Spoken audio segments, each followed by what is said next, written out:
Pour répondre sur l'impact Covid sur notre entreprise, aujourd'hui, c'est avant tout le développement du télétravail. Télétravail dans lequel on était déjà un petit peu organisé, dans la mesure où on a une forte proportion de femmes dans nos équipes et le télétravail a déjà été organisé avec la mise en place d'un serveur central et des accès distants à tout ce que l'on pouvait avoir comme document. La réalité, c'est qu'il y a une accélération de ce choix du télétravail, mais pour tout le monde, et dans des proportions beaucoup plus importantes. Voilà un petit peu ce qu'on peut en parler. La réalité aussi, c'est la diminution des déplacements et des transports pour les uns et les autres, et la redécouverte finalement de la charge que pouvait être le transport dans la charge mentale que chaque entrepreneur et salarié peut avoir.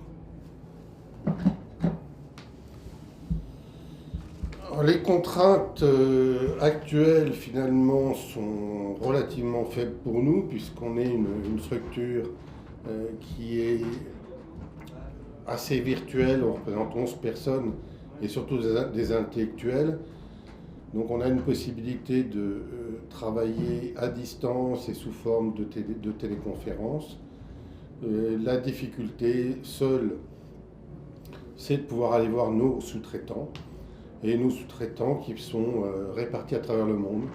Donc cette contrainte, aujourd'hui, elle ne peut pas pour l'instant être transformée en opportunité. Alors ça, c'est une excellente question, puisque le plus grand nombre, c'est pour moi la création d'emplois tant directs qu'indirects. Il faut savoir que nous avons à peu près une trentaine d'entreprises partenaires pour réaliser les médicaments que l'on commercialise en France, à travers l'Europe et un petit peu en Afrique. Donc la création d'emplois indirects se fait principalement en Europe.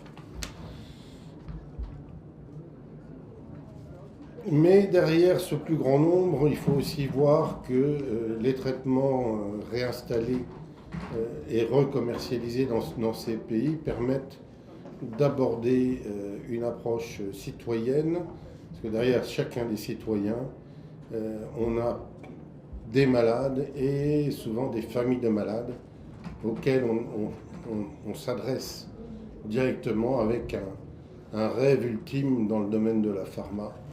C'est que les patients eux-mêmes deviennent actionnaires de leurs médicaments.